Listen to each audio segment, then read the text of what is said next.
Hello and welcome back to SERA English. I'm so happy you are here with me today. We are at episode 12 now.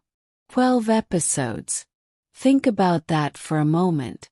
If you have been listening since the beginning, you have already been on a journey with me through moral stories, vocabulary lessons, idioms, and the lives of some of the most fascinating people on the planet. And if this is your first time here, welcome. You have landed in a good place. Today we are talking about someone who is everywhere right now. Everywhere on streaming platforms, everywhere in headlines, everywhere on social media. His name is Aubrey Drake Graham. The world knows him simply as Drake. In May 2026, Drake released not one, not two, but 3 albums on the same day. Iceman, Habibti, and Maid of Honor, making him one of the most searched people on the internet right now. Hundreds of millions of people around the world are talking about him, listening to him, and debating him. And here is what I want you to understand before we begin. Drake is not just a musician. He is one of the most skilled wordsmiths working in the English language today. His use of vocabulary, his storytelling, his ability to take a feeling and pin it to a single sentence. These are things that English teachers, linguists, and writers study and admire. Even when people disagree about his music, almost no one disagrees about this. The man understands language. And today we are going to use his story to understand it better too. By the end of this episode you will have new vocabulary, new idioms, a moral story, and a completely fresh way of thinking about ambition, loyalty, and the long game of building something meaningful. In music, in life, and in English. Let us begin. Part 1. Who is Drake and why is he so impossible to ignore? Aubrey Drake Graham was born on October 24, 1986. In Toronto, Canada. He grew up in a middle-class neighborhood called Forest Hill, the son of a musician father and an educator mother. His parents separated when he was 5 years old. His father moved back to Memphis, Tennessee. His mother raised him alone, and by many accounts, she worked incredibly hard to give him a stable and loving home. Drake was not the obvious future superstar. He was sensitive. He was emotional. He was the kind of child who felt things deeply and did not always know what to do with those feelings. He loved performing. He started acting as a teenager on a Canadian television show called Degrassi, but music was always pulling at him from somewhere deeper.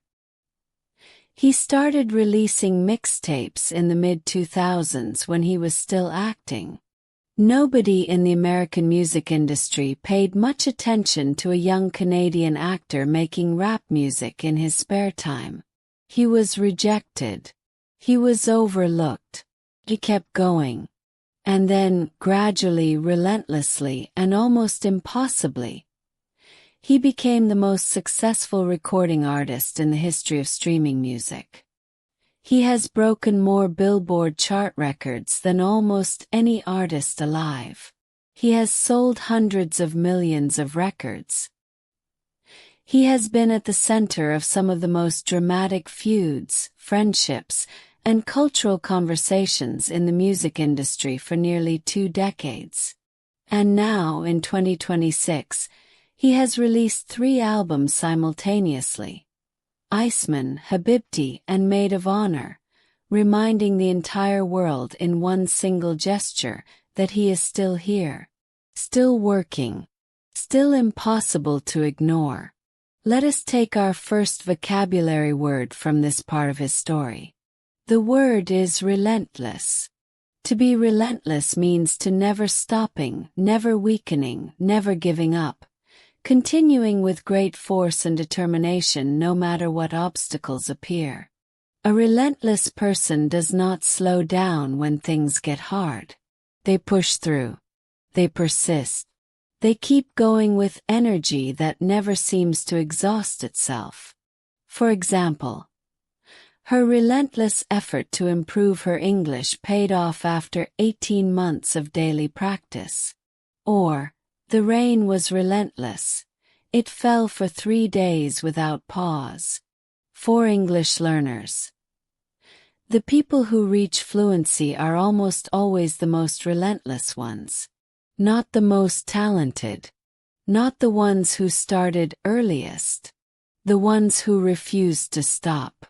The ones who kept showing up on the days when motivation was gone, when progress felt invisible, when the language felt impossible. Be relentless. Not aggressive. Not frantic. Just steady, consistent, and absolutely unwilling to quit. The second word from this section is overlooked. To be overlooked means to not be noticed or recognized, to be ignored or passed over, especially when you deserve attention. When Drake was releasing his early mixtapes, he was overlooked by the industry. People did not see what he was building.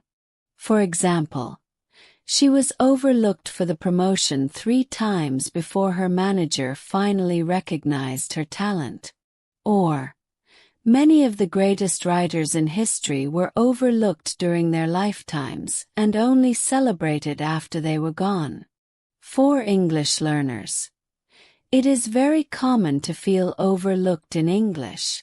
To feel like your voice does not count because your grammar is not perfect, or your accent is different, or you hesitate before finding your words. But being overlooked is not the same as being without value. Drake was overlooked and he became the most streamed artist in history. Your English voice has value right now. Imperfect, developing, real. And the world will catch up to that eventually. Part 2, The Moral Story. The Boy with the Broken Compass. Now I want to share a story with you. Quiet one. A story about direction and belonging and the strange courage it takes to become exactly who you are. Once, in a crowded and noisy city, there was a young boy named Soren. Soren was 12 years old and he was lost.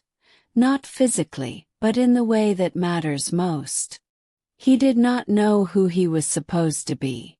At school he was too serious for the funny kids and too funny for the serious ones. At home, his parents wanted him to be practical, sensible, safe. But Soren had a feeling inside him. A pull, like a compass needle turning toward something he could not yet name. He found an old broken compass in a junk shop one afternoon. The needle spun in circles. It pointed nowhere and everywhere. He bought it for almost nothing and carried it in his pocket. For years people told him to throw it away. What is the use of a compass that does not work? But Soren kept it, because something about that spinning needle felt familiar. It felt like him, searching, turning, not yet settled on a direction but moving. When Soren was 22, he moved to a new city with almost no money and one small suitcase. He did not know anyone. He did not have a plan. He just followed the pull of the feeling he had carried since he was 12. He became a musician. Took 7 years for anyone to notice. 7 years of playing small rooms and empty cafes and streets where people walked past without stopping. On the day his first song reached 100,000 listeners, he took the old broken compass out of his pocket and held it in his hand. The needle was still spinning, still pointed nowhere and everywhere. But Soren understood something now that he had not understood at 12. The compass had never been broken. It had been pointing to every direction at once because the destination was not a place. It was a person. It was him. The moral of the story is this: Your confusion, your searching, your not yet knowing, these are not failures of direction. They are the compass doing exactly what it was made to do. Now let us take our vocabulary from this story. The word sensible means practical, reasonable, and showing good judgment. When someone is sensible, they make choices based on logic rather than emotion. They do not take unnecessary risks. For example, the sensible choice would be to save money before starting a business. Or, she was too sensible to let one bad day ruin her entire week. The word destination means the place you are traveling toward, or the goal you are moving in the direction of. But we use destination both literally and figuratively in English. For example, she had no specific destination in mind. She just started walking and let the city surprise her. Or, fluency is not a destination you arrive at one day and then stay forever. It is a direction you keep moving in. And the word unfamiliar means not known or not recognized. Something you have not encountered before, something that feels strange because it is new. For example, the grammar rule was unfamiliar at first, but after seeing it in context 3 or 4 times, it began to make sense. For English learners, unfamiliarity is not a reason to avoid something. Every word you now know fluently was once unfamiliar. Every sentence structure that now feels natural was once strange. Unfamiliarity is simply the first stage of learning. Part 3. Drake and the power of vulnerability in language. One of the things that makes Drake genuinely interesting from a language perspective is his willingness to be emotionally open in his music. In a genre, hip-hop and rap, that has traditionally rewarded toughness and invincibility, Drake built his entire career on the opposite. On expressing doubt. On admitting loneliness. On describing heartbreak with startling honesty. He is not the first rapper to do this. But he may be the most successful one. And the reason his emotional openness worked is the same reason it always works. In music, in conversation, in writing, in any use of language. Emotional honesty creates connection. And connection is what language is fundamentally for. This brings us to a beautiful vocabulary word. Candour. Candour means the quality of being open, honest, and direct, especially about things that are difficult or uncomfortable to discuss. A person who speaks with candour says what they actually think and feel, without dressing it up or softening it into something more acceptable. For example, she spoke with refreshing candour about the difficulties of learning a second language as an adult. Or, his candour in interviews was rare in an industry full of carefully managed public images. For English learners, developing candour in your English, the ability to say what you actually think even imperfectly, is one of the most powerful things you can work toward. It is easy to speak English when you are saying safe things that require simple vocabulary.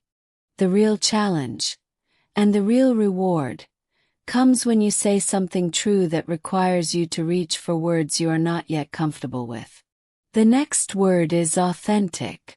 Something that is authentic is genuine, real, and true to what it actually is, not imitated, not performed, not pretending to be something else. For example, the best English speakers are not those who sound the most like native speakers. They are those who sound the most authentic, like themselves but in English. Or, his music felt authentic because it came from his actual life, not from what he thought people wanted to hear. For English learners, authenticity in English means speaking and writing in a way that reflects your actual personality, values, and way of seeing the world. Not copying someone else's voice. Not hiding your real thoughts behind safe, simple sentences, but gradually, bravely using English to be genuinely yourself. Part 4. 6 idioms from the world of music and ambition. Let us spend some time with idioms today. These are 6 expressions that native English speakers use naturally and frequently, all of them connected to the themes of Drake's story and today's episode. The first idiom is rise to the top. This means to gradually become the most successful or the most important person in a field. Not an instant jump, a rise. Something that takes time, effort, and sustained movement upward. For example, she rose to the top of her profession through 20 years of consistent, excellent work. Or, Drake rose to the top of the music industry not in one moment, but through years of relentless output and evolution. For English learners, you are rising, perhaps slowly, perhaps invisibly right now. But every episode you listen to, every word you learn, every conversation you push yourself to have, you are rising. The second idiom is in your own lane. To stay in your own lane means to focus on your own path, your own goals, your own progress, without comparing yourself to others or being distracted by what other people are doing. It comes from the image of a road or a swimming pool. Each person has their lane, and the fastest swimmers are the ones who stay focused on their own. For example, stop comparing your English level to your classmates. Stay in your own lane and trust your own pace. Or, the most successful artists are those who stay in their own lane rather than constantly chasing trends set by others. The third idiom is come a long way. This means to have made significant progress from where you started. To look back and see real distance between who you were and who you are now. For example, you have come a long way since your first English lesson. The person you were then would be amazed by what you can do now. Or, the music industry has come a long way since the days of physical albums and radio as the only form of discovery. Use this idiom to celebrate your own progress. Come a long way is a phrase of honest, earned pride. Say it about yourself this week. I have come a long way. The fourth idiom is raise the bar. To raise the bar means to set a higher standard. To do something so well that the expected level of quality in that field is now elevated. When Drake released 3 albums simultaneously, he raised the bar for what a major artist release could look like. For example, her performance raised the bar for everyone on the team. Suddenly, good enough was no longer enough. Or, every time you have a successful English conversation, you raise the bar for yourself. Your internal sense of what is possible expands. The fifth idiom is have the last laugh. To have the last laugh means to be ultimately successful or proved right after being doubted, criticized, or dismissed. When Drake was overlooked as a young Canadian actor making music, people doubted him. He had the last laugh many times over. For example, everyone said her business idea was too risky. 3 years later, she had the last laugh. Or, if anyone has ever told you that your English is not good enough, keep going. Have the last laugh. The sixth idiom is leave your mark. To leave your mark means to have a lasting effect or influence on something, to do something significant enough that traces of it remain after you are gone. For example, every great teacher leaves their mark on their students, even after the lessons are long finished.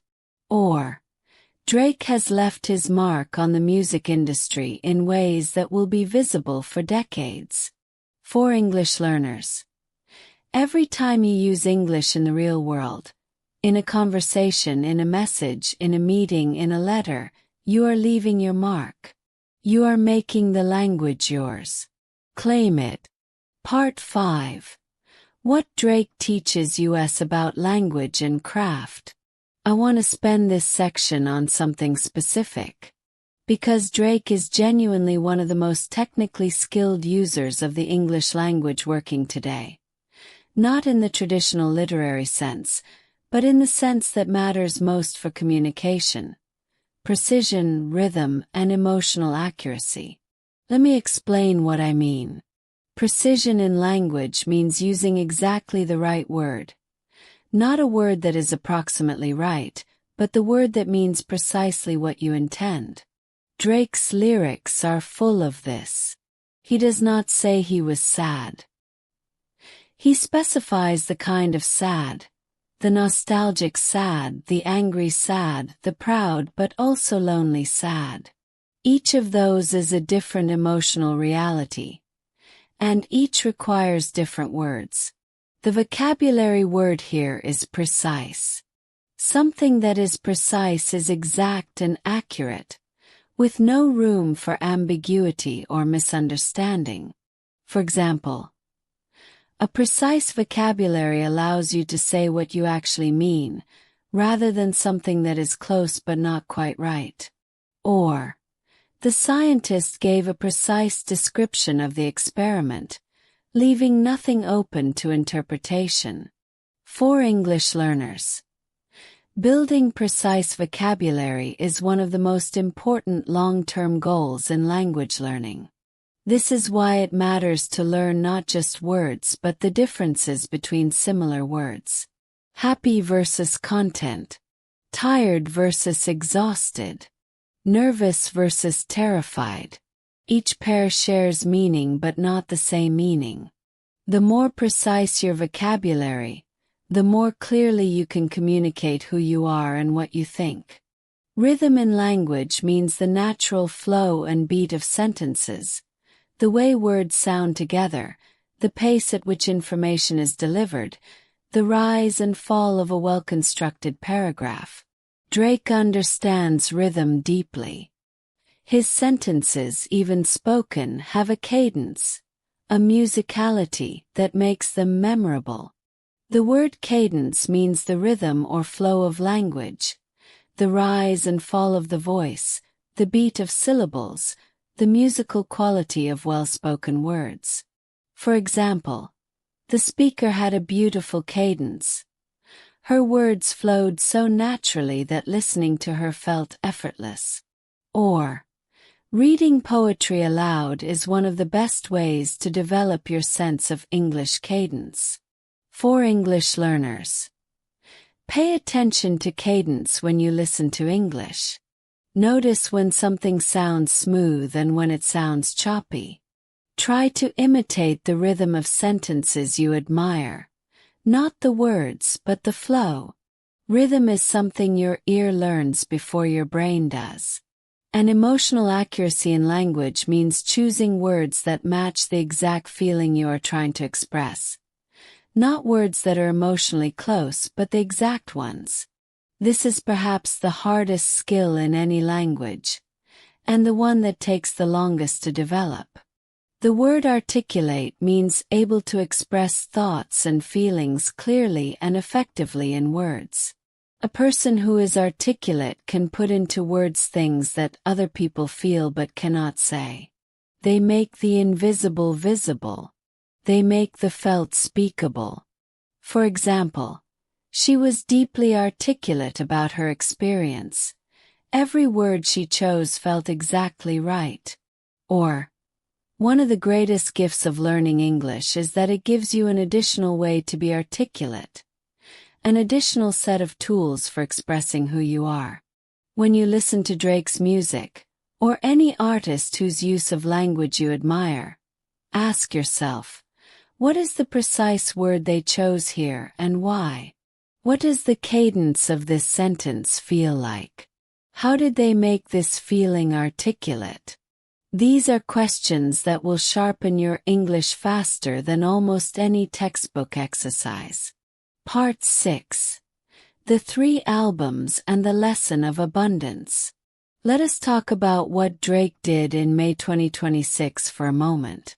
Because it is genuinely remarkable and there is an English lesson buried inside it. He released 3 complete albums on the same day. Not 1. 3. Each one different in tone and theme. Iceman, cool, confident, ambitious. Habibti, warm, personal, rooted in connection. Maid of honor.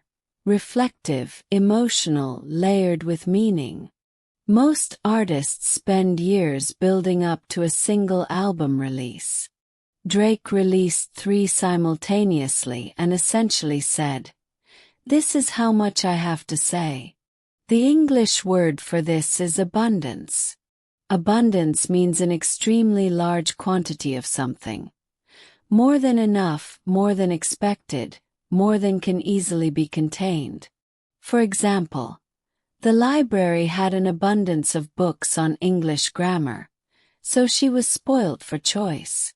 Or, she approached her language learning from a mindset of abundance. There was always more to learn, always more to discover, always more to enjoy.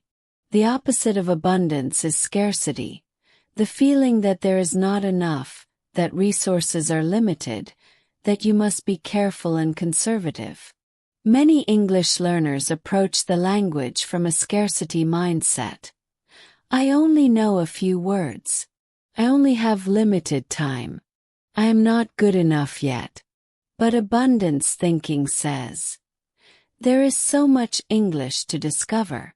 There are so many words, so many idioms, so many stories, so many conversations waiting for me. Every day I find more. Every episode one grow richer.